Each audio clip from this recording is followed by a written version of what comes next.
Imagine waking up on a sterile operating table, right? You are fully aware, completely conscious, as this cold robotic laser saw meticulously cuts right through your sternum. Just a horrific scenario. Totally. It's cutting through your chest cavity to extract an alien parasite. And the really chilling part, the scientists who are watching you from behind the reinforced glass, they don't view you as a patient. No, not at all. They don't even view you as a person. To them, you are literally, and I quote, a meat byproduct. Yeah, that phrase is just chilling. It is the ultimate reduction of human life to essentially biological hardware. And it perfectly sets the stage for one of the most catastrophic failures of containment in human history. It really does. So welcome back to the show, everyone. Today we are taking you, the ultimate learner, into the absolute bleeding edge of corporate and military hubris. We are doing a deep dive into A.C. Crispin's incredibly detailed novelization of Alien Resurrection. Which is such a dense, fascinating source text. It really is. Now, we know you are already familiar with the broader universe here. We don't need to sit here and explain what a xenomorph is, or go over the legendary legacy of Ellen Ripley. Right. You guys already know the stakes. Exactly. Instead, we are using Crispin's expanded logs, the internal monologues, and this really deep lore world building to answer a much more terrifying question. What is the actual mechanical anatomy of a catastrophe when human arrogance tries to biologically harness an apex predator? And what Crispin's novelization gives us, which is so valuable, is the internal architecture of that arrogance. We aren't just looking at the monsters running down hallways. We are looking at the institutional rot of the United Systems military ship, the Auriga. The USM Auriga, yeah. This massive top-secret fortress in space. Exactly. We are examining the severe ethical bankruptcy of unchecked genetic tampering, and how the military's absolute obsession with control completely blinds them to the adaptive brilliance of the organisms they are trying to subjugate. Right.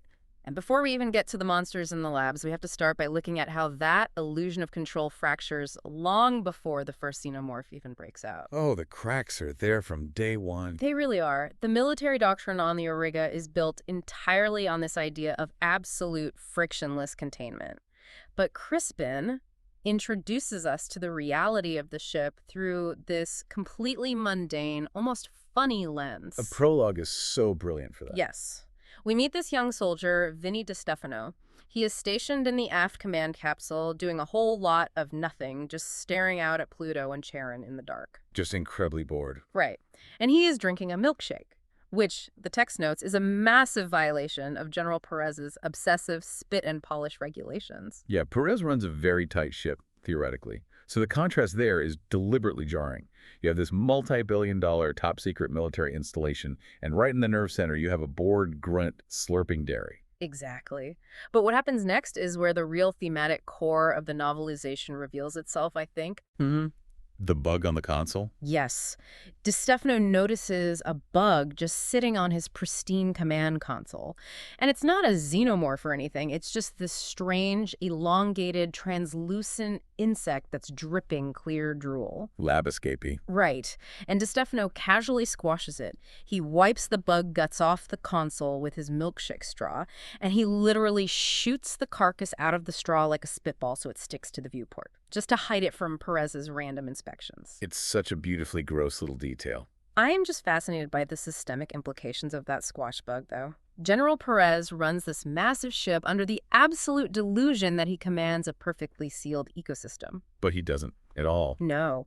The text reveals that the Auriga is actually losing a quiet, desperate war against vermin. They've got escaped genetically modified lab mosquitoes breeding in the ventilation systems. And those weird alien spiders, too. Yeah. Alien spiders hitching rides on unofficial cargo. The ship is essentially leaking. It makes me think of Perez's ship like this pristine, vacuum-sealed Tupperware container that you think is perfectly clean, but secretly it has mold growing at the very bottom. That is a perfect analogy.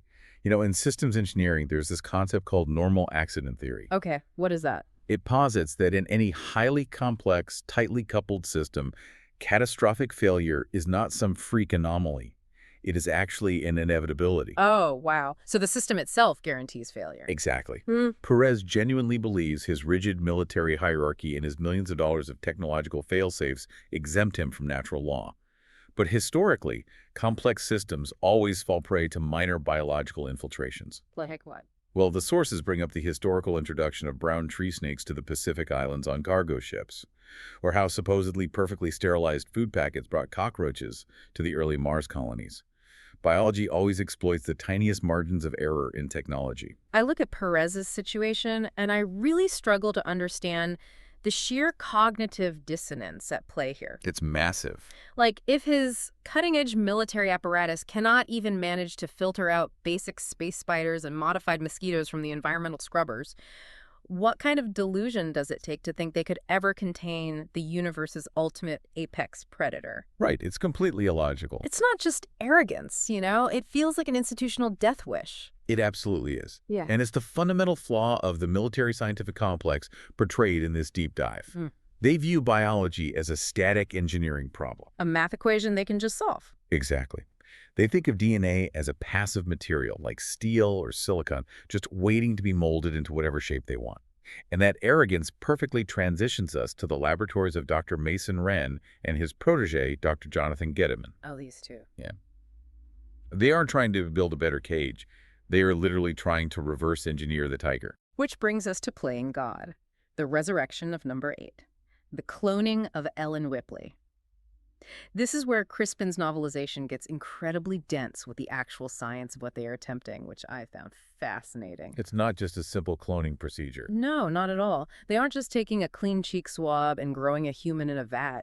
They're working from scattered, heavily degraded DNA found on the prison planet Furina 161, decades after Ripley's death in the molten lead. Right, they just scraped up whatever bloody residue they could find. Exactly. But the complication, and this is where the biology gets really wild, is that the xenomorph embryo that was gestating inside her at the time wasn't a separate entity just sitting in her chest like a swallowed corn. Precisely. The novelization makes it explicitly clear that the xenomorph operates on a localized, hyper-accelerated form of horizontal gene transfer. Okay, break that down for us. What does that mean in practice? It means it acts almost like a retrovirus. Yeah. It didn't just gestate passively, it actively rewrote Ripley's cellular structure at the molecular level to accommodate its own survival and growth. So it changed her fundamental biology. Yes. The embryo's DNA and Ripley's human DNA became intrinsically braided together. You couldn't separate them if you tried. Which means when Wren and Gediman finally succeed on their 8th attempt in the lab, they aren't cloning a human woman who just happens to have a parasite inside her. No, they are cloning a chimera, a completely new, genetically fused hybrid. And this forces us to look at the psychological profiles of the men orchestrating this nightmare. Dr. Wren, for starters, is a clinical sociopath. Oh, absolute textbook. To him, the military guards are essentially furniture, and Ripley 8 is nothing but a biological patent waiting to be filed for Weyland-Yutani or the military. He is emotionally void, but Gediman, the younger scientist, is a very different kind of terrifying. He really is. Gediman actually forms an attachment to the clone. He does, but I'd argue to you that Gediman's affection is infinitely more twisted than Wren's coldness. How so? Well, when Gediman looks into that amniotic tank and calls Ripley beautiful, he isn't seeing a person. Isn't his paternal love actually just the pride of an engineer who successfully booted up a bespoke machine? That's a great way to put it. Like a kid obsessed with a customized action figure, he entirely ignores her humanity and her suffering. The text even notes he uses the sickeningly gentle doctor voice on her. The exact same voice the logs show he used on child test subjects in previous, highly unethical experiments. Ugh, yes. It's an extreme objectification masked as paternal care. And that objectification is on full, horrific display during the surgical extraction of the Queen from Ripley's chest. The surgery scene is so brutal. It is. They don't treat it like a delicate medical procedure at all. They treat it like a deep-sea salvage operation. The mechanics of the surgery are incredibly industrial. Right, the robotic saws. Yeah, they use these robotic laser saws to cut right down her linea alba. Gediman is manipulating padded robotic clamps deep inside her chest cavity from behind safety glass. And when he finally severs the umbilical connection to the tiny, writhing Queen, the creature silently thrashes. But what makes the scene so powerful is that Crispin gives us Ripley 8's internal point of view during the operation, which changes everything we know about the scene. Because she's awake. Exactly. She isn't fully under the anesthesia. Her newly hybrid metabolism is already fighting off the chemical sedatives, so she feels this dim, tugging sensation in her chest. And what's wild is the emotional cocktail she experiences in that moment. It's so complex. She feels this enormous, very human relief that this bodily violation is finally over. But that relief is immediately overridden by a tidal wave of chaotic, inherited rage from the alien hive mind. Because the epigenetic memory transfer is functioning perfectly, even if the scientists have no idea it's happening yet. Right. And her physical reaction to waking up on that operating table is our first really clear indicator of her biomechanical superiority. She doesn't panic like a normal human patient would. Not at all. She just reaches up, grabs the massive robotic arm being controlled by Dr. Dan Sprague behind the reinforced glass, and she simply crushes it. Just with her bare hand. Yes. Yeah. She doesn't even strain. She exhibits this casual kinetic dominance. She snaps the robotic arm, which in turn violently snaps Sprague's actual arm inside the haptic feedback sleeve he's wearing. The force is just incredible. The bones literally crunch, piercing right through his sterile gown. Sprague is screaming in agony. The room is in absolute chaos. Guards are rushing in, and Ripley 8 just blinks at them with this lazy, detached apex predator stare. Yeah. Even after taking a point-blank stun blast, she just throttles Wren. Yeah, you'd think a normal scientist would see a patient waking up and casually crushing industrial robotics as a code red containment breach. Yeah, maybe time to hit the kill switch. Right. But look at Wren's reaction. He doesn't want to terminate her. He pivots instantly. He sees her violent strength and her clear cognitive awareness as an unexpected benefit. I am completely baffled by Wren's logic here. Well, he realizes that the viral splicing worked both ways. Ripley gave the alien queen a human reproductive system, which is a whole other nightmare, and the queen gave Ripley a reinforced musculoskeletal structure and acid-resistant cellular biology. But still, he has just created an incredibly lethal, superhuman entity that clearly harbors immense hostility toward him, and his first thought is, great, the weaponization phase is ahead of schedule. Exactly. They are so heavily insulated by their own god complex that they fundamentally miscalculate the actual threat vector. Because they truly believe they control the environment. But here's the catch. Their perfectly controlled environment requires raw materials that the official military supply chain simply cannot provide. Right, because of what the queen needs. Exactly. To incubate the eggs that their newly extracted queen is already starting to lay, they need living, breathing human hosts. Which brings a massive, messy injection of chaos right into Perez's sterile world. The military obviously can't officially requisition innocent civilians for lethal biological weapons testing. Even they have limits on paper. Paper being the key word. Right. So Perez is forced to step outside the official bureaucracy. He has to hire the fringe elements of deep space commerce to do his dirty work. He hires pirates. And the arrival of the transport ship, Betty, is this masterful structural shift in the narrative. It really changes the tone of everything. It does. We leave the polished, heavily regulated, temperature-controlled Auriga, and we dock with this grimy, camouflage, patched-together rust bucket of a ship. The Betty even features a retro cheesecake pinup painted right on its fuselage. It is the absolute antithesis of military precision. And the crew perfectly matches the ship. They are just rugged, chaotic reality. You've got Captain Elgin, who is this reedy, very predatory opportunist. He's always looking for an angle. Always. Then there's Saber Hillard, the pilot, who docks this massive freighter flawlessly while literally playing a handheld video game at the exact same time. Which is such a flex. It really is. You've got Christie, this massive stoic enforcer. He has these intricate, custom-built hydraulic rigs strapped to his forearms that hide high-caliber firearms right up his sleeves. And you also have Vries. Yes, Vries, the paralyzed chief mechanic who operates out of a heavily modified motorized wheelchair. And Johnner, the brutish mercenary who drinks volatile, homemade engine block liquor out of a silver thermos. Johnner is just chaos incarnate. Crispin spends time detailing the friction among this crew to show how different they are from the soldiers. Johnner is so bored and innately cruel that the very moment we meet him, he decides to haze the newest crew member. Annalee Call. Right, this quiet, highly efficient mechanic. Johnner casually throws a heavy penknife off a catwalk, intentionally burying it to the hilt in Vries's paralyzed leg. Just for entertainment. Like he throws a knife into his coworker's leg for fun. Yep.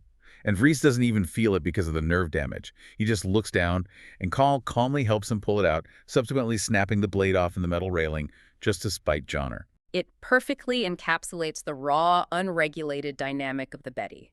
They survive through pragmatic violence and these really uneasy alliances. They are a messy fringe element. So when this pirate crew docks with the Auriga, the culture clash is immediate. Oh, it's night and day. The military troops pat them down, and the Betty crew openly mocks the soldiers' rigid, robotic demeanor. But the true nature of this intersection happens in General Perez's quarters during the transaction with Captain Elgin. The payment method is what really struck me about that scene.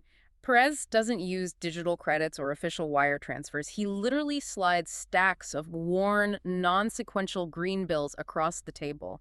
Physical cash. Untraceable paper money. Right. And Perez even makes this condescending remark about how only the absolute fringe elements of society use hard currency anymore. To which Elgin immediately counters, like you, for example. Ooh, got him. It's a brilliant deflation of Perez's perceived moral high ground.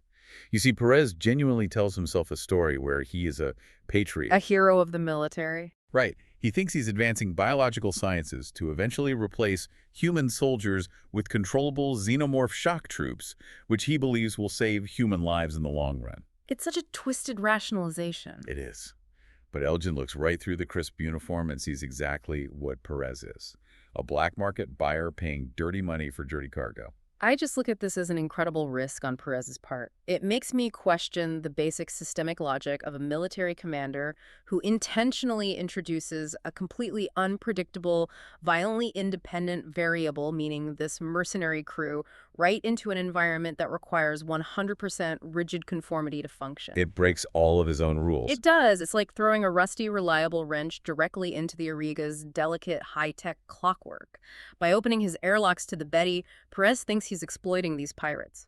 But hasn't he already doomed his own station by inviting chaos into the system? He absolutely has. He views them as temporary disposable contractors. Yeah. But the cargo the pirates deliver in exchange for that dirty cash is what triggers the irreversible collapse of the entire station. Because the Betty didn't bring weapons or contraband tech. No. They delivered 20 cryogenic stasis tubes. And inside each tube is a living, kidnapped human being. Which leads us directly into what is unquestionably the darkest, most psychologically disturbing aspect of this deep dive.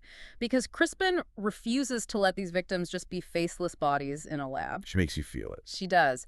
The narrative forces us directly into the mind of one of the hijacked sleepers, a man named Larry Purvis. Purvis is just the absolute embodiment of the collateral damage caused by Weyland-Yutani and the military's decades-long obsession with this creature. He's entirely mundane. Just a regular guy. He's a middle-aged guy from a lunar colony. His backstory is just sad. His marriage fell apart. He spent 2 long years trying to fix it, failed, and finally decided to sign a contract with the Xenomorph Corporation for a deep space mining job. His internal monologue is genuinely heartbreaking. He climbed into his cryotube hoping for a total life reset.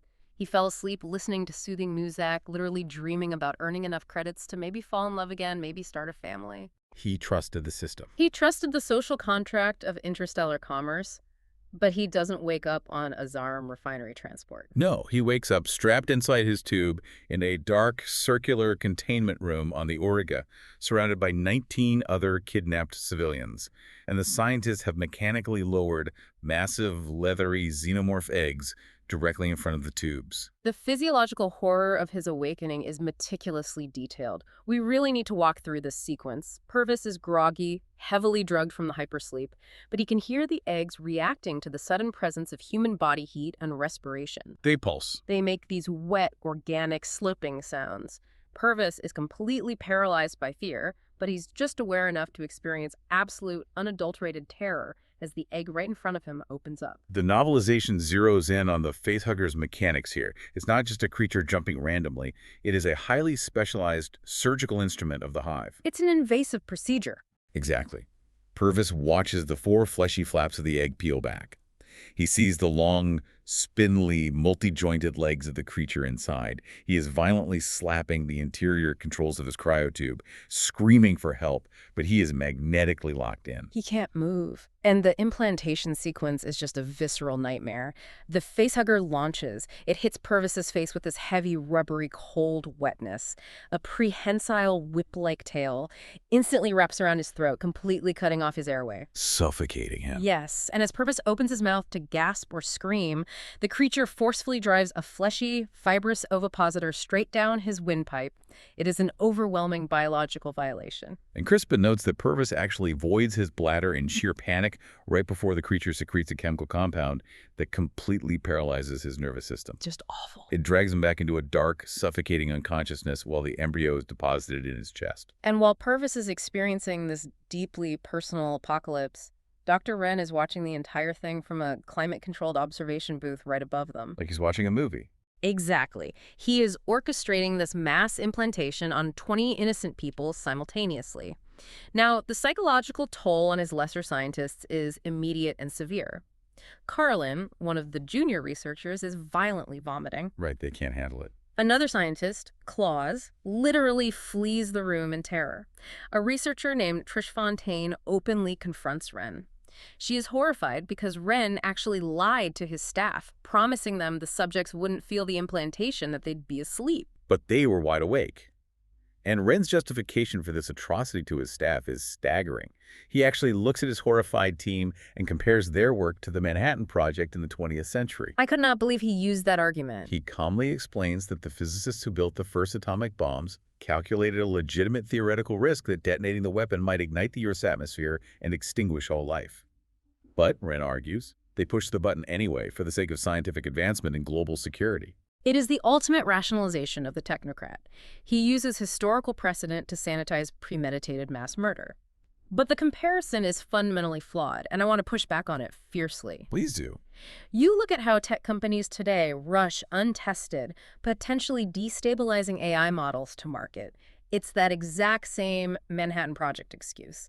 We have to build the bomb first and worry about containment later, or someone else will. Right, the arms race mentality. Exactly. But the Manhattan Project was born out of a desperate existential survival against a known aggressive enemy in a world war. What Wren is doing here is entirely offensive. It is unchecked corporate and military greed masquerading as scientific discovery. It's not splitting the atom for defense. No, it's just feeding innocent people to bugs to secure a biological weapons patent. Which perfectly distills the core theme of this section, the extreme commodification of life. The scientists have divorced themselves completely from empathy. To Wren, Purvis isn't a man with a broken heart looking for the fresh start on a colony. He's just dirt. Right. Purvis is organic soil. He is simply a temporary biological vessel required to germinate the military's new product. And this brutal utilitarian calculus that they applied to the humans forces us to look back at Ripley 8 herself, because the scientists keep her alive post-extraction. They do, because they are fascinated by her biometric data. Right. But the central mystery driving her existence, the big question for the listener, is how much of Ellen Ripley actually survived the cloning process, and how much is just the alien queen wearing a human suit? And her exploration of that hybrid identity is deeply unsettling. She is confined to a cell, essentially learning how to drive this new biomechanical body she's trapped in. Crispin highlights a fascinating moment early on where a stray mosquito, one of the ship's many escaped lab pests, lands on Ripley's arm and draws her blood. But her blood isn't human anymore. It's spliced with the xenomorph's highly corrosive molecular acid. We actually have to talk about the chemistry of that for a second because it's wild. How does an organism pump acid through its veins without dissolving its own vascular system? It's a great question. The leading biological theory in the lore is that the acid is a highly reactive binary compound. Okay. Inside the xenomorphs, and now Ripley's veins, the blood is neutralized by a constantly secreted biological base. It's perhaps a complex Teflon-like mucosal lining in the actual blood vessels that protects the tissue. So it's inert while inside the body. Exactly. But the moment the blood is exposed to oxygen or leaves the protective environment of the host body, that chemical inhibitor instantly breaks down, and the acid rapidly oxidizes, violently eating through almost anything it touches. Wow. So when that tiny mosquito ingests Ripley's blood, the insect's abdomen instantly shrivels from the inside out, and it turns into a dried, smoking black husk.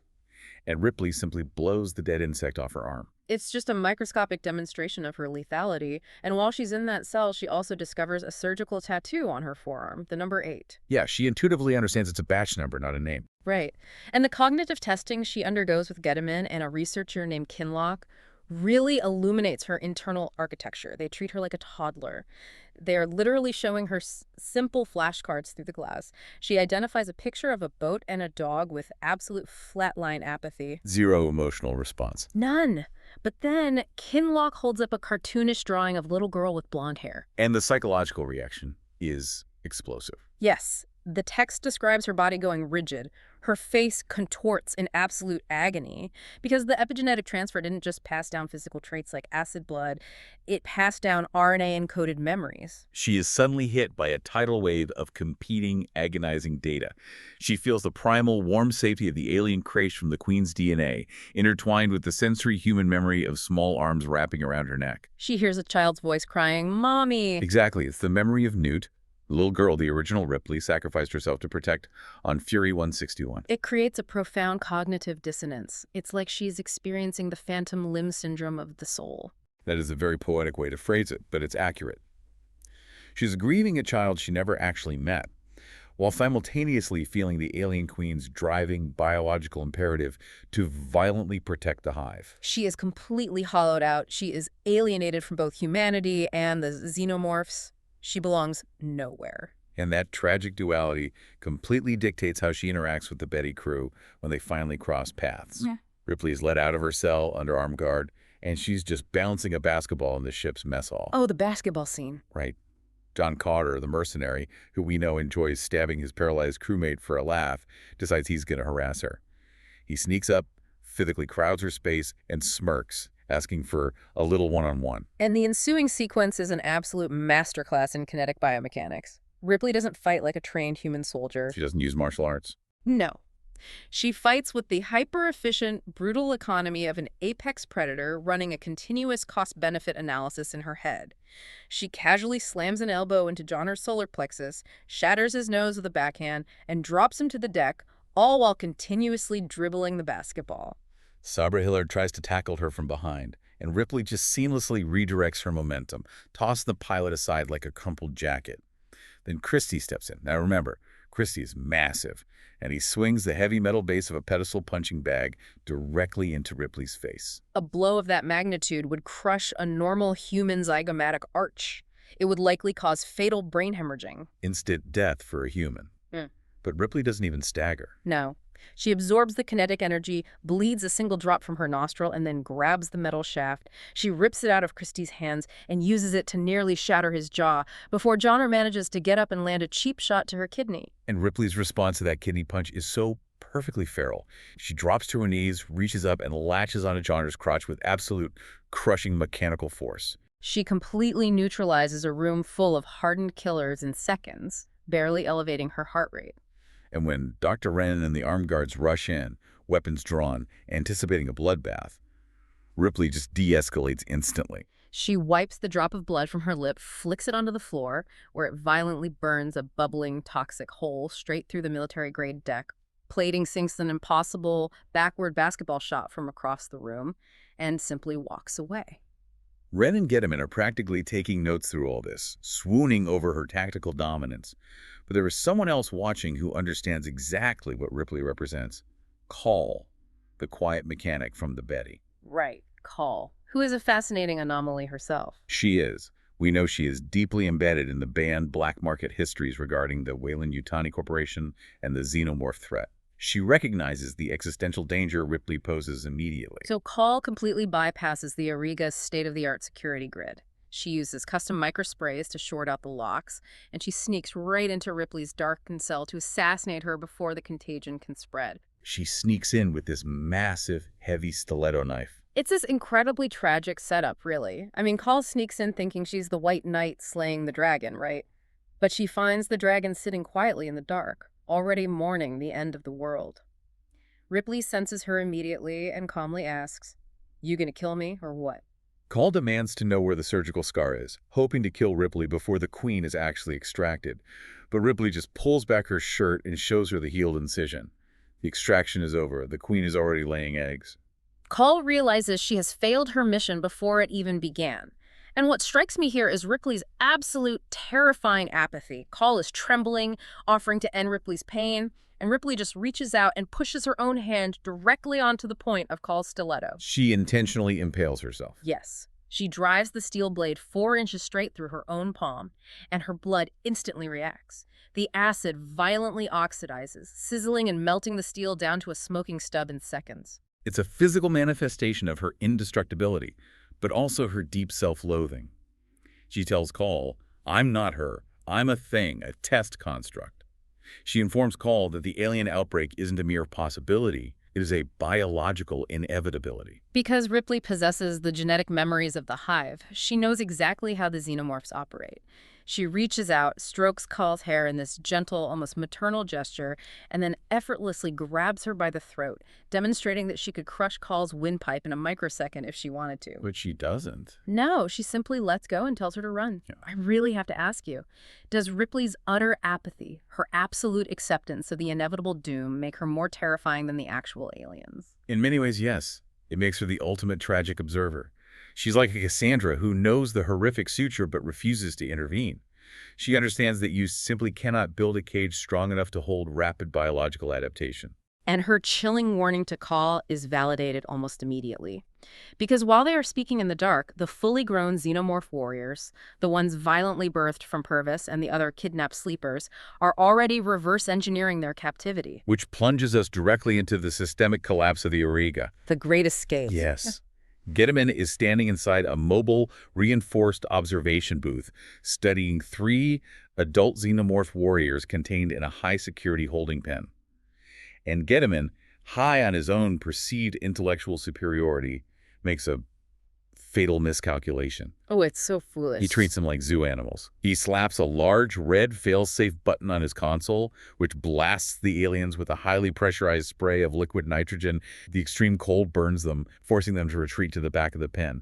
And Gediman literally laughs at them. He taunts them, calling them puppy. He is mocking an organism that, as Crispin details, communicates telepathically through a localized hive mind.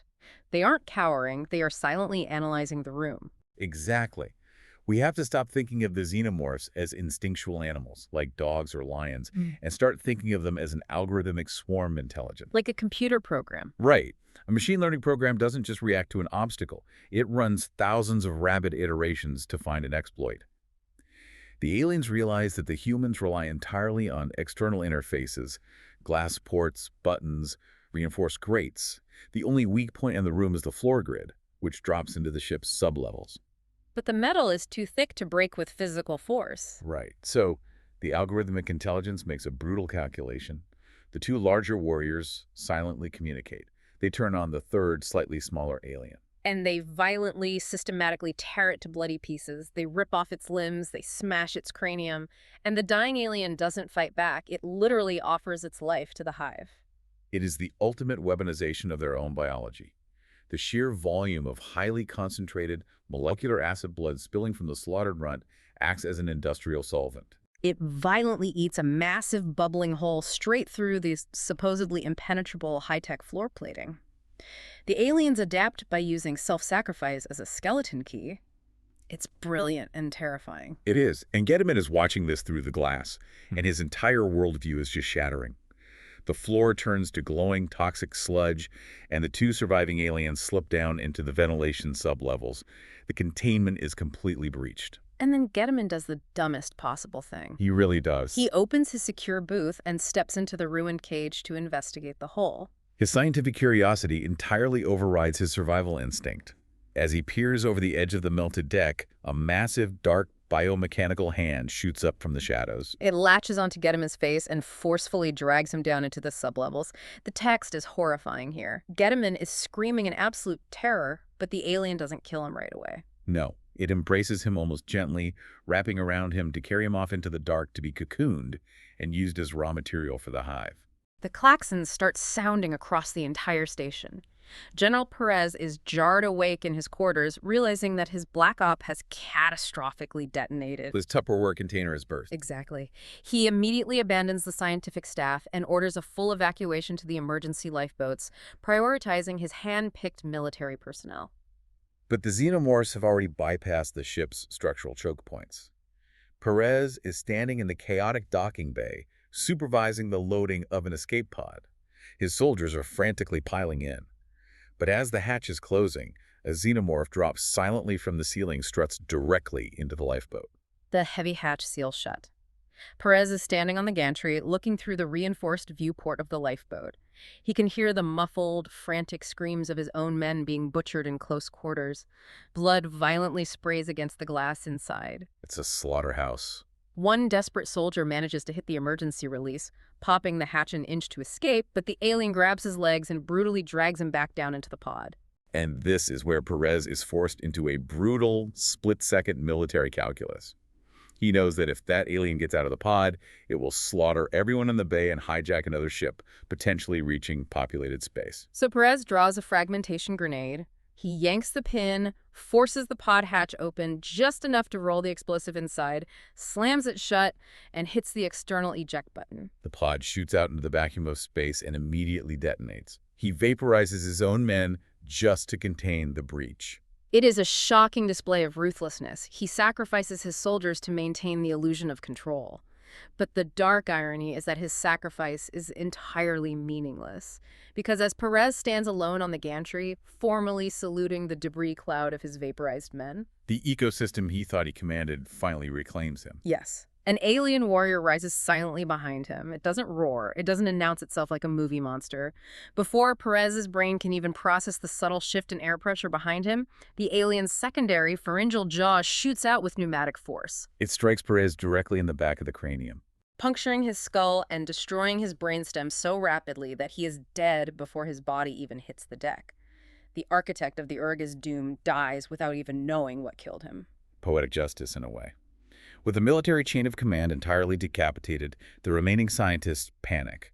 Dr. Claus, the researcher who fled the facehugger implantation earlier, tries to play hero. Oh, Claus! He grabs a pulse rifle and goes hunting in the abandoned laboratories. He steps into the very containment pen that the aliens melted through, sweeping his weapon around. But he forgets to look up. A xenomorph is clinging to the ceiling grid, perfectly camouflaged among the pipes. And this is where the xenomorph proves, once again, that it isn't just an animal, it is an incredibly rapid learner. It doesn't just drop down and bite Claus. It remembers watching Gediman operate the machinery. It understands the user interface. We see the aliens learning our systems faster than we learn theirs. Exactly. The alien lashes out with its prehensile tongue and forcefully presses the red failsafe button on the control console. It deliberately triggers the liquid nitrogen jets. The system activates, blasting Dr. Claus with a concentrated stream of cryogenic freezing agent. He is frozen solid in seconds. He stumbles backward in shock, and as his arm hits the bulkhead, it literally snaps off like a brittle icicle. His legs crack under his own weight, and his entire body shatters into frozen, bloody shards across the floor. It is the ultimate inversion of power. When that alien pushes the button to shatter Claus, isn't it proving that humanity's reliance on technology is exactly what gives the aliens their best weapons? 100%. Humanity built the traps, and the aliens simply figured out how to use them against us. Which brings us to the final survivors, uneasy alliances. The military is dead. The scientists are scattered or dead. We are left with the fringe elements. The Betty crew, along with the terrified Dr. Wren and a few remaining guards, find themselves trapped in the mess hall during the evacuation alarm. And the power dynamic in that room shifts with whiplash speed. Wren, realizing his life's work is actively destroying the ship, panics and tries to reassert his absolute authority. He orders his guards to arrest the Betty crew, desperately trying to frame them as terrorists to cover up his own catastrophic failure. But Captain Elgin isn't playing by military rules anymore. He nods at Christie. Christie, the massive pirate, calmly drops his hands behind his back. The custom hydraulic rigs on his forearms deploy, slamming two high-powered pistols directly into his palms. In a fraction of a second, Christie guns down the remaining military guards with surgical, lethal precision. Wren is left completely alone, trembling. He goes from being a godlike architect of genetics to a sniveling, helpless hostage held at gunpoint by the very mercenaries he viewed as disposable trash. The Betty crew forces Wren to lead them toward their docked ship. They're moving tactically down these dark, flashing, emergency-lit corridors. Elgin is taking point, but Elgin's fatal flaw, as always, is his opportunism. He spots a couple of dropped military-issue pulse rifles lying near a hole in the decking, a hole melted by acid blood. And his greed just overrides his caution. He steps way too close to the edge to grab a rifle, and it's a trap. Two massive biomechanical hands shoot up from the darkness of the sublevel, clamp around Elgin's ankles, and violently yank him down. The ambush is terrifyingly fast. The alien pulls Elgin into the hole and forcefully impales him from below. A massive, jagged hole is punched straight through the center of Elgin's chest, destroying his heart and lungs. The crew watches in paralyzed horror as their captain is instantly killed. They retreat into a defensive perimeter, completely overwhelmed by the reality of the threat. John Fisher, the supposed tough guy, is gray with sheer panic. And then the scene takes an incredibly surreal, almost grotesque turn. Elgin's dead, impaled body suddenly begins to twitch. It heaves upward out of the hole. The crew raises their weapons, thinking the alien is coming up to get them. But instead, the barrel of a military pulse rifle pokes straight through the gaping, bloody hole in Elgin's chest cavity from below. The alien underneath is momentarily confused, sniffing the cold metal of the gun barrel protruding from the corpse. And then the weapon fires, blowing the xenomorph's domed skull to pieces. The shooter isn't a human. It's Ripley 8. She had been tracking them in the sublevels. She hauled herself up using Elgin's corpse for cover and executed the alien point blank. She then climbs out of the hole, casually pats down Elgin's bloody corpse for extra ammunition, completely ignoring the profound grief and shock of the Betty crew watching her. And then she does something that is so deeply psychological it borders on ritualistic. She reaches into the shattered jaw of the dead alien she just shot, grabs its rigid, fanged inner tongue, forcefully rips it right out of the skull, and casually tosses it to Call, quipping, "It'll make a great necklace." It is a raw display of primal dominance. She is communicating to the humans and to the hive mind that she is the undisputed apex predator in the room. But despite her unsettling behavior, Christie, who has pragmatically taken over leadership of the pirates, realizes they desperately need her combat capabilities to survive. He demands she join them. As they form this incredibly uneasy alliance and move toward the elevators, the doors suddenly chime and slide open.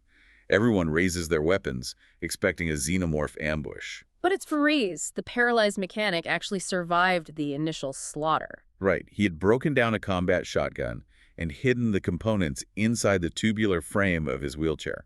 He literally reassembled the weapon while rolling down the dark corridors and blew an alien right out of the ceiling. It's a huge moment of triumph that is immediately crushed by the most terrifying revelation of the entire narrative. As they regroup, Ripley, tapping into the ship's subtle vibrations and systems, tells them the Auriga has changed course. It is moving. Wren tries to deny it, sweating profusely. But DeStefano, the young soldier who survived, confirms the grim reality of military protocol. If a United Systems military station suffers catastrophic structural or biological damage and the command crew is unresponsive, the ship's mainframe automatically triggers an emergency autopilot sequence. It returns the vessel to base. And the Auriga's home base is Earth. This ship, which is currently functioning as a massive, heavily armed incubator filled with thousands of rapidly breeding xenomorphs, is hurtling through the vacuum of space directly toward the most heavily populated planet in the system. Call completely loses her composure here. Her entire mission, her entire psychological architecture was built on preventing this exact scenario.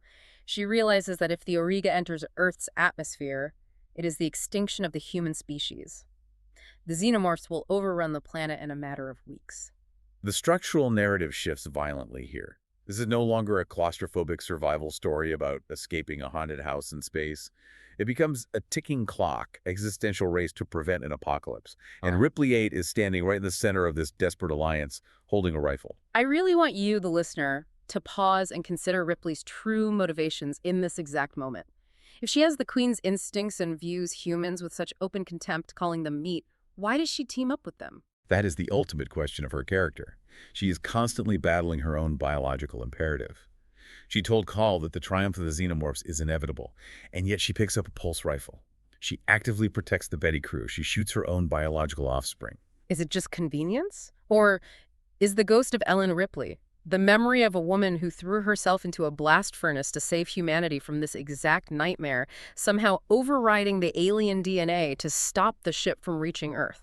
It is an incredibly complex psychological paradox. It is the tragedy of the chimera. She is an artificial construct burdened with the sins of two entirely different, warring species. She is humanity's greatest mistake and simultaneously their only hope of survival. So what does this massive deep dive into A.C. Crispin's novelization ultimately reveal?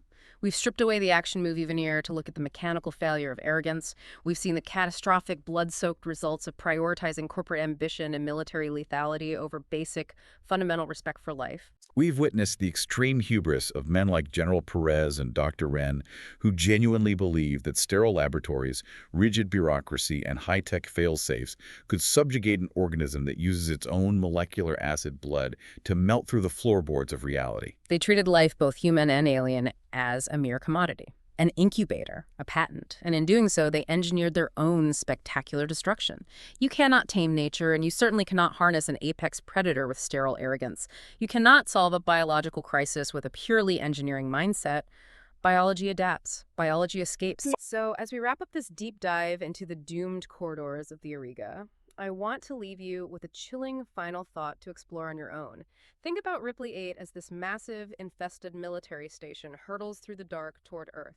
She is a hybrid carrying the tragic, loving memories of a human mother, tightly braided with the terrifying, predatory instincts of an alien hive. When that ship finally breaches Earth's atmosphere and the ultimate battle lines for the survival of the planet are drawn, who will she actually fight for? The human species that cloned her as a disposable weapon, or the nightmare species she literally gave birth to, the monsters that call her mother? Until next time, keep diving deep.